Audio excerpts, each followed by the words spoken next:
Okay, so let's go head-to-head for the Giants game against the Detroit Lions coming up this weekend. Shaun, let's flip the screen and see who's up first. Left tackle Andrew Thomas against defensive lineman Aidan Hutchinson. Now, Thomas has been as clean as can be through the first 9 games of the season. Hutchinson, the number 2 pick in this year's draft, well, he leads all NFL rookies with 5.5 sacks so far and 10 quarterback hits.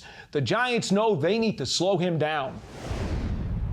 Yeah, I mean, he's doing a good job of being disruptive. Obviously, he has the tools to be a great player in this league. And it's not just him; their whole defense is playing better. Later towards the season, they're in a win streak right now, so we got to be prepared to deal with their front.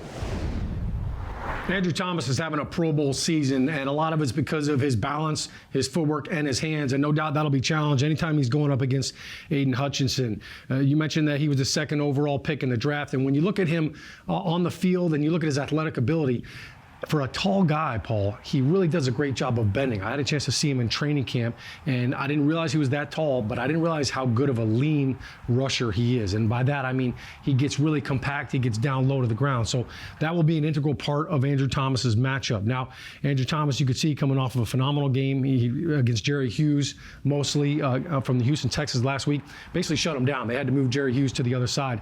I expect them to do that a lot with Aidan Hutchinson because I expect Andrew Thomas to continue his lockdown season, and we will see Aidan Hutchinson travel around. We'll see him on the other side, mostly against Tyree Phillips. We don't think Evan Neal's going to be able to play, but if he does have a chance to, that will be a great rookie-on-rookie battle. But he also lines up inside, Paul, and they like to move Hutchinson inside to create some twist games and create some movement. So keep an eye on that. The one thing that Aidan Hutchinson does a great job of, he has really good hands. So you could see even as a young pass rusher, he's got a lot of great counter moves. He has a great spin move. He got a really great sack against the Cowboys right tackle Terrence Steele where he spun inside. Great balance with that. And he had a really good sack on the last drive of the game against Chicago last week on 2nd down to help them clinch that win. Hutchinson coming off a season-high 8 tackles last week against Chicago.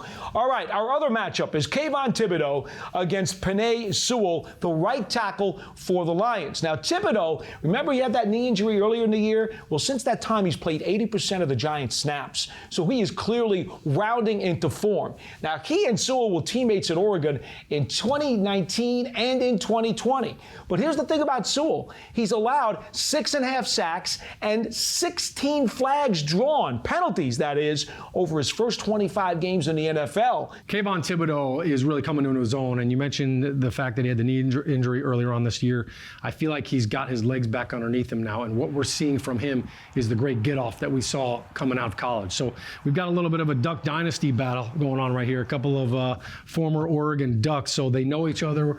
They practice against each other, so I'm sure there will be a jersey swap after the game as well. Shane Lemieux might try to get in on that. But I think one of the things that Penei Sewell, his forte is really the run game and his anchor ability. He's a very powerful, strong guy. And you're not going to want to bull rush him because he will lock you down. He's got lobster claws. So once he gets a hold of you, he's not letting go. But the one thing he does struggle with, Paul, is change of direction. So I expect to see a lot of stunts by the Giants up front. For Kayvon Thibodeaux, the up and under move is something that he's susceptible to because he doesn't change direction as well as some elite tackles in the league right now. For Penei, I think one of the things that you look at from Kayvon Thibodeaux's standpoint, that jump, that first step is where he really gets tackles out of balance and out of position. They're so worried about that speed rush, so now they're in a hurry to get out of there. That's something that Penei doesn't do a great job of. He struggles with the speed rush. So the crowd noise. Giants fans, we need you, all right? We need you to get loud on 3rd down. We need you to pump up the volume a little bit.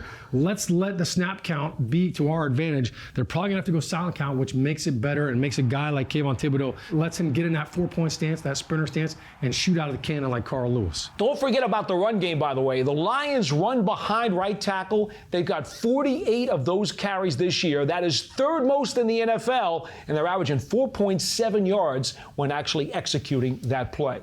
Well, that'll do it for head-to-head this week.